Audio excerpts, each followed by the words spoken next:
we need to start matching. We need to start getting on like a wavelength. I'm kicking my feet and shit because the Toronto Maple Leafs won on a Saturday night. I'm the second coming of Ryan Reeves. You want to tell him to fucking fight? What's the point of him being here if he doesn't fight? You know what? If he doesn't drop the mitts, I think he's going to go straight to the Marlies. Kicking my feet even more because we beat the Habs.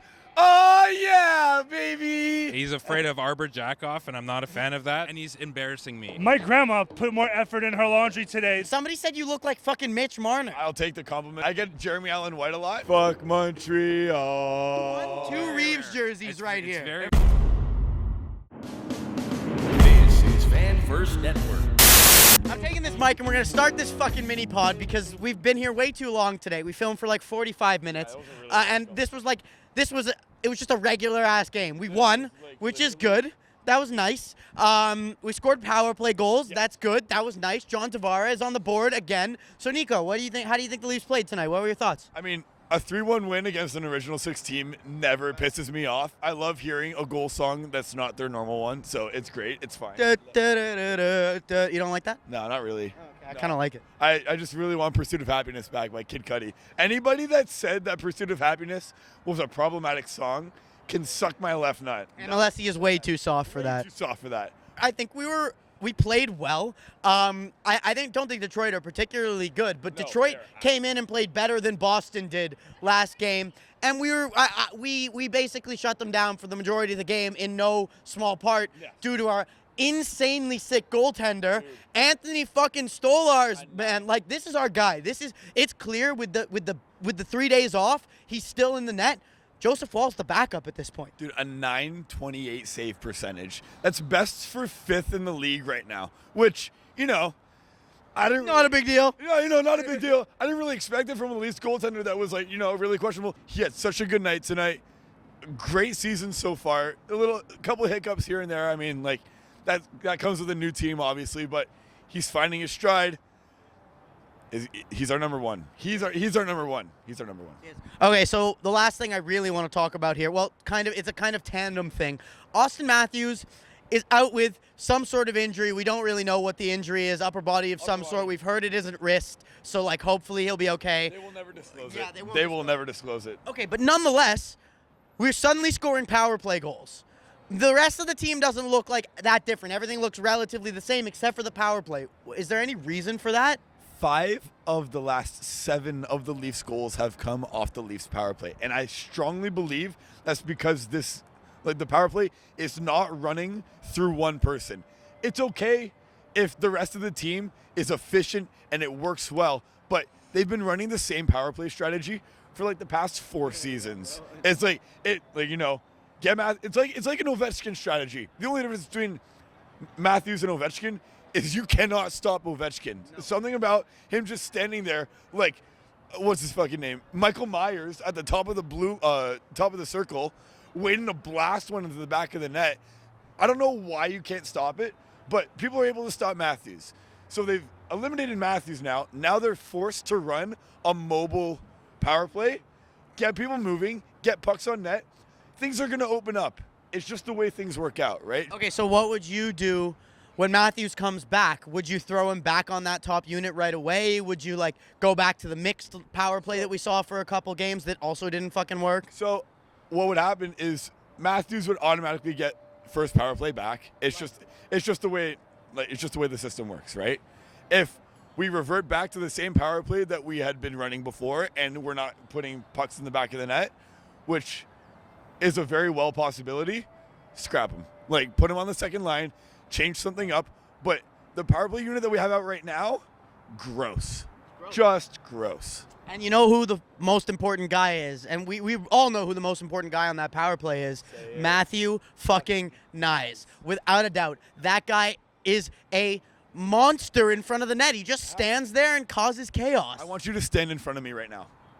This is what a power play is. How are you supposed to save something if this is all that's in front of you? But just imagine. But way bigger. Just imagine this is 6'4" and 235 pounds. Yeah. I would like to be 6'4", 235, but it's not going to happen, unfortunately. I would also like to be making a future $6.5 million a year. $7 million a year. $7 million a year. But, we're not all Matthew Knies. It's just the way the world works, and that's really cruel.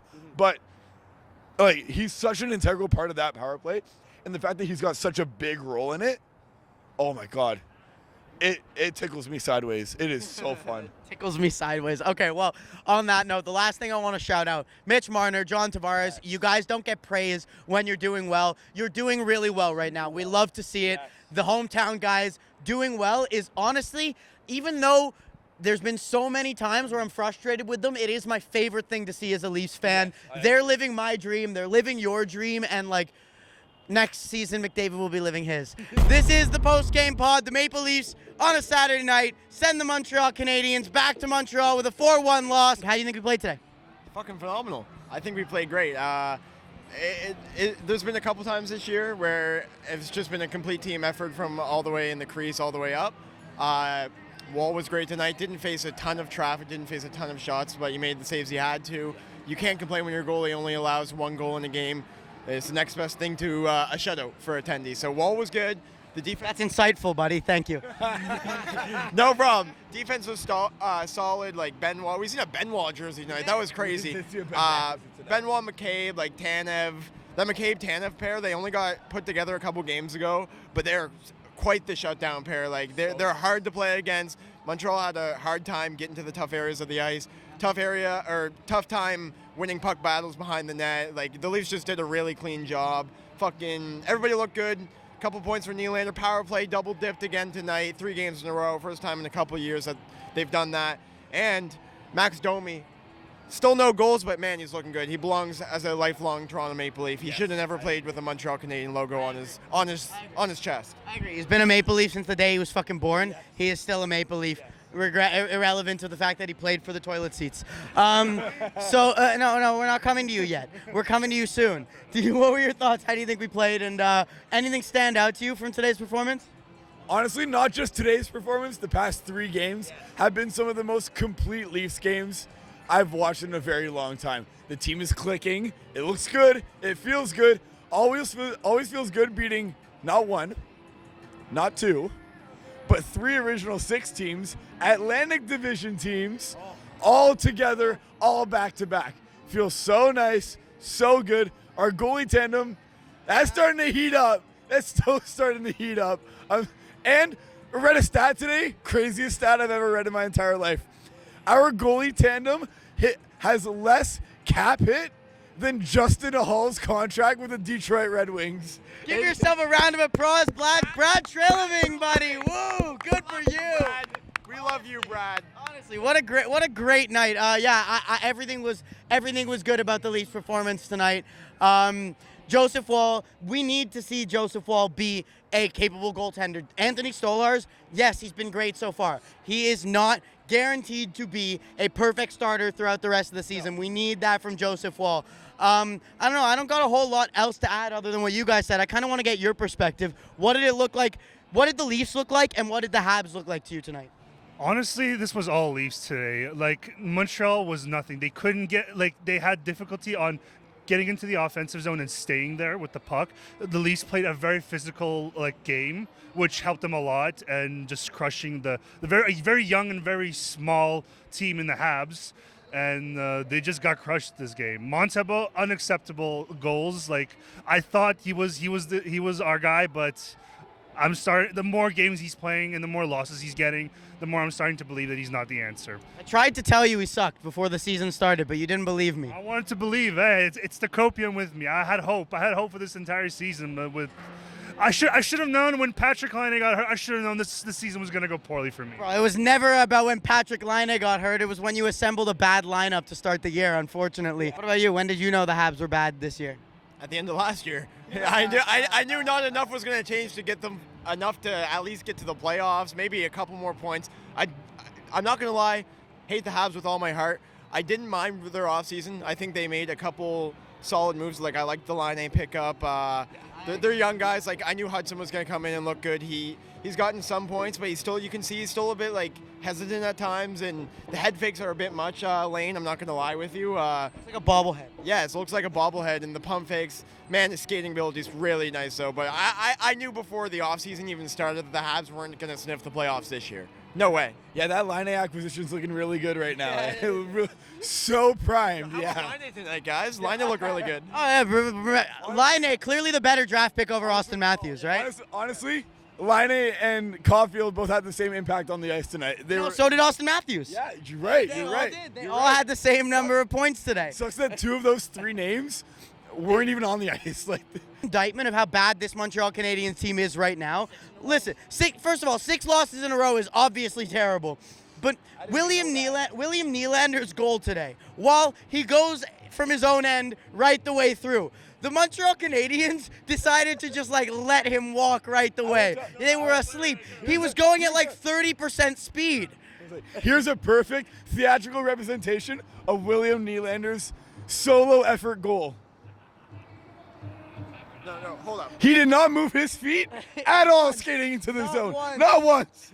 Montreal Canadiens defense on William Nylander's goal tonight. Okay, you're good. Yeah, that's exactly right. And you know what? Like, that's what happens when you end up with a defensive core that just like has no idea what's going on. What do you need to hear about? I need to hear about why this guy's wearing the red. Oh, because he's like, I don't know, to be honest. White and blue, proudly. Because he's a clown. The only answer is he's a clown. Come on, we finally got a good defense core. And this guy should probably be playing D for Canadians because they were soft as hell. If we put him on D, they'd be better. At least he knows. At least he knows they're trash, right? Like, some Montreal fans are completely delusional. He's aware of what the situation is. They have no idea. Now we have Tanev. We got Hawk and Puck coming. Boy, come on. Buddy, I like that, bro. Come on. The Canadians have no idea what's coming. Stanley Cup. That's what's coming. Here we go, boys. We're gonna be insufferable if we win the cup. Yanni Hakanpää, one of the most buttery hockey names I've ever heard in my entire life. Bro, Benoit and Hakanpää is going to hit like a hot shower in the morning. I can't wait to hear that coming out of Bonesy's mouth. Oh my God, it's gonna be good. Johnny T, we were asking people about him tonight. Any of you guys got any reasoning as to what like the weight of the sea? I heard like that 15 times tonight, but like that can't be the reason. It cannot be the reason, can it? I mean, like, I don't have another reason. I don't even know what to say because like it's weird how the Sea like traded players and also like their stats changed equally. It just makes no sense, right? It's crazy. Matthews gets the Sea. He's not putting anything in the back of the net, much unlike Tavares, who's been on an absolute tear recently. What's his point total right now? 14 points in 15 games. He's been stellar, man. He's been stellar. Obviously, you mentioned how you were asking people about him losing the captaincy this year, and there's somewhat to read into that, but at the same time, this is how I kind of look at it. Obviously, Matthews has been out the last few games. Obviously, he's a new captain, but Tavares is still being a leader, and he's leading by example, and he's just playing well. There's not really any way to put it. He's just playing good hockey. He's still being a leader in the locker room, and he's leading by example by scoring goals and just complete game too. His defensive game has been great as well. Power play, he's been moving the puck really. Like the Leafs offense as a whole, these last 3 games at home against these Atlantic Division opponents has been much cleaner. Yeah. Mitch Marner also 7 games now or 8 games? I think it's now for Mitch Marner in a row. 13 points in those 8 games is insane. But like back to Tavares, a point per game pace on a declining Tavares is like unheard of. We did not expect this at all going into the season. Not on my bingo card. Doesn't help us get a cheap contract for him next year, though. Absolutely not. He's gonna take that nice little hometown discount. We all know he will, but at the same time, he's putting up his $11 million worth right now. He's getting his finals contract year's worth. The Montreal Canadiens.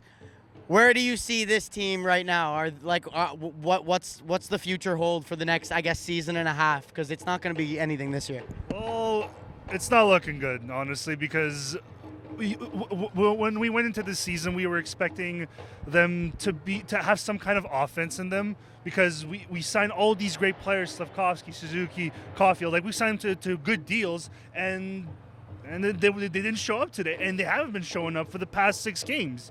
It's starting to get really concerning for me in terms of our rebuild. How long do we have to wait for this rebuild? Suzuki, I fucking love you if you see this. you're not worthy of being the first seed. If you want to be a contending team, you are not good enough. I love you, but you're not good enough. Harsh coming from the guy in red, but I honestly agree. He's like, he has that Bergeron-esque potential. You can see his two-way game is like, his hockey IQ is there. It's just, I guess, I got to give him a little bit of leeway, a little bit of credit in the sense that he's playing on a very poorly constructed roster right now. Yeah. It's a slow rebuild. It's a slow kind of turnover for the Canadiens, and I think that's the way they've been planning to do it, the way they've wanted to do it.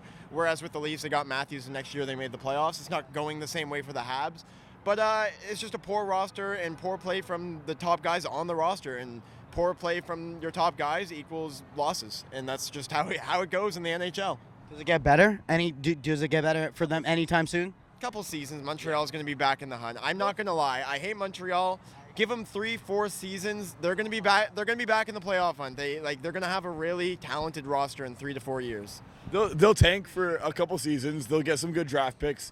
They're going to make some acquisitions. It's just the way the business works. They will get back into competitive territory. There's no shadow of doubt in my mind. Just doing a podcast. What's this? What is this? Oh, a shot of fireball. Who's doing it? No. Fuck, I'll do it. It's unopened? It's unopened. Unopened. All right, yeah. Mike. Random street alcohol. Mike, you need to drink your pain away, just like the rest of Leafs Nation. Welcome to the Depression Club. To the Buds. Cheers to the Buds. Cheers to 4-1. Go Leafs, go, buddy. Yeah, I feel awful. We talked up the Habs, but I just want to say, fuck the Habs. I hate the Habs. Fuck that garbage team. Honestly. How did that feel? I might have been a bit harsh about Suzuki. Maybe he'll come back. I might have been a bit harsh. Suzuki, you had a slow start, but you fucking come back. Caulfield scoring 40. I'm fucking done. Okay, yeah, well, there a load of nonsense to end it. The fireball hit him really hard, really fast. Yeah. Right in the heart. All right, well, this has been Fan First Leafs. I know we talked a lot about the Habs, but the Leafs are just a unit right now. We needed to talk about the disaster that we witnessed. Ryan May, Curwin Boutilier, Nicko Davies-Hall, Fan First Leafs. Make sure you subscribe, Fan First Network. 3-game heater. We love to see it. Lest we forget. This is Fan First Network.